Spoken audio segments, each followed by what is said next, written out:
नमस्कार। आज हम एक बहुत ही खास दस्तावेज को समझने जा रहे हैं, भारत के संविधान की प्रस्तावना। सोचिए, एक ऐसा दस्तावेज जो 1 अरब से ज्यादा लोगों की उम्मीदों और सपनों का निचोड़ है। हम भारत के लोग भारत को एक संपूर्ण प्रभुत्व संपन्न, समाजवादी, पंथ निरपेक्ष, लोकतंत्रात्मक गणराज्य बनाने के लिए तथा उसके समस्त नागरिकों को सामाजिक, आर्थिक और राजनीतिक न्याय, विचार, अभिव्यक्ति, विश्वास, धर्म और उपासना की स्वतंत्रता, प्रतिष्ठा और अवसर की समता प्राप्त कराने के लिए तथा उन सब में व्यक्ति की गरिमा और राष्ट्र की एकता और अखंडता सुनिश्चित करने वाली बंधुता बढ़ाने के लिए दृढ़ संकल्प होकर अपनी इस संविधान सभा में आज तारीख 26 नवंबर 1949 ईस्वी को एतद द्वारा इस संविधान को अंगीकृत, अधिनियमित और आत्मार्पित करते हैं। सुना, कितना शक्तिशाली है ना? लेकिन ये सिर्फ भारी भरकम शब्द नहीं है, ये एक वादा है। तो चलिए, इस एक ही वाक्य में जो गहरे मतलब छिपे हैं उन्हें एक एक करके समझते हैं। तो ये जो प्रस्तावना है ना, ये समझिए हमारे संविधान के लिए एक कंपास की तरह है, एक दिशा सूचक। ये हमें उन रास्तों पर ले जाती हैं, उन मूल्यों और सिद्धांतों की ओर जो हमारे संविधान का दिल है, उसकी आत्मा है। पता है, जब संविधान बन रहा था तो संविधान सभा में कई सदस्यों ने इसे संविधान की कुंजी कहा था। सोचिए, एक ऐसी चाबी जो इस पूरे दस्तावेज के राज खोलती है। ये हमें बताती है कि हमारे संविधान निर्माताओं ने भारत के लिए कैसा भविष्य सोचा था, क्या सपना देखा था। तो ठीक है, शुरू कहां से करें? सबसे पहले यही सवाल उठता है कि इस प्रस्तावना को इतनी ताकत मिलती कहां से है? कौन है इसकी शक्ति का स्रोत?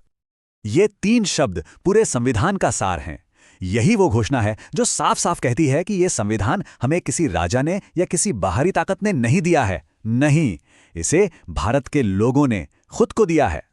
इसका मतलब पता है क्या है? बहुत सीधा और सरल है। असली पावर, असली ताकत जनता के हाथ में है। सरकारें आती हैं, जाती हैं, लेकिन वो जनता के लिए काम करती हैं। सारी की सारी शक्ति लोगों से ही आती है। तो ठीक है, ये तो साफ हो गया कि पावर कहां से आ रही है।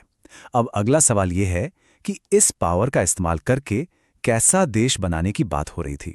क्या थी उस राष्ट्र की पहचान? और यहीं पर आते हैं वो 5 शब्द जो भारतीय राज्य की पहचान है।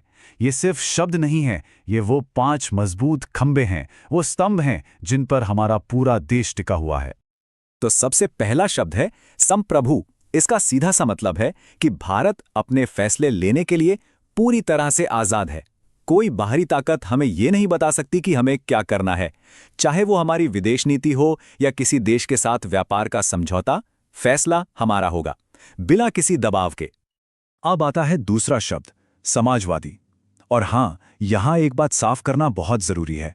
जब हम समाजवादी कहते हैं तो इसका मतलब वो सोवियत संघ वाला मॉडल नहीं है। नहीं, भारत का समाजवाद गांधीवादी समाजवाद के ज्यादा करीब है। इसका मकसद है सामाजिक न्याय और बराबरी लाना, यह सुनिश्चित करना कि देश की दौलत कुछ ही लोगों के हाथों में सिमटकर ना रह जाए। तीसरा स्तंभ और बहुत ही महत्वपूर्ण, पंथ निरपेक्ष। ये भारतीय संविधान की आत्मा का हिस्सा है। इसका मतलब सरकार का अपना कोई धर्म नहीं होगा।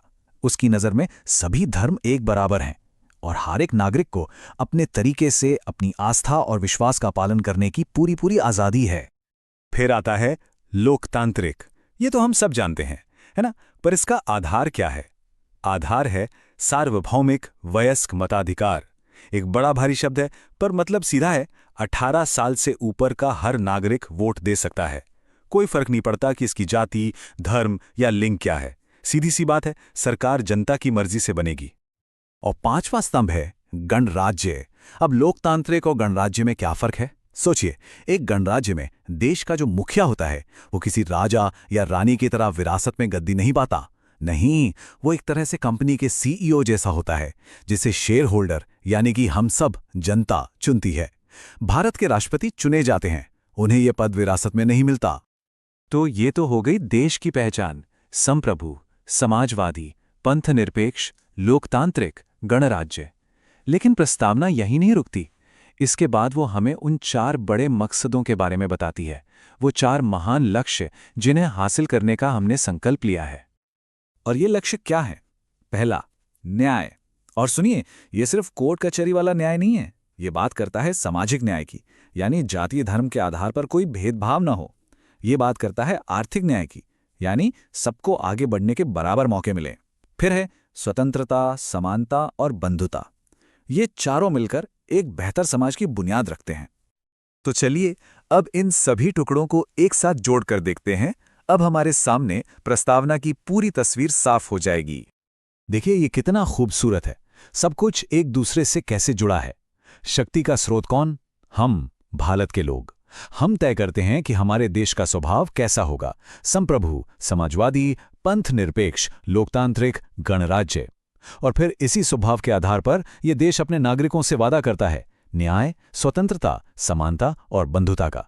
सब कुछ लोगों से शुरू होता है और लोगों पर ही खत्म होता है। तो आखिर में हम प्रस्तावना को क्या कह सकते हैं? ये एक लाइट हाउस की तरह है जो हमें रास्ता दिखाती है। ये हमें सिर्फ एक बेहतर भविष्य की ओर ही नहीं ले जाती, बल्कि हमारे अतीत के जो महान सिद्धांत हैं उन पर भी रोशनी डालती है। मतलब ये एक सपना भी है और उस सपने को हकीकत में बदलने का नक्शा भी। तो आखिर में एक सवाल बचता है, क्या प्रस्तावना सिर्फ एक दस्तावेज है या उससे कुछ ज्यादा? इसमें जो आदर्श दिए गए हैं, न्याय, स्वतंत्रता, समानता और बंधुता, वो आज हमारे समाज में, हमारी जिंदगी में कितने सच हैं? ये एक ऐसा सवाल है जिसका जवाब हम सबको मिलकर खोजना होगा, आज भी और आने वाले कल में भी।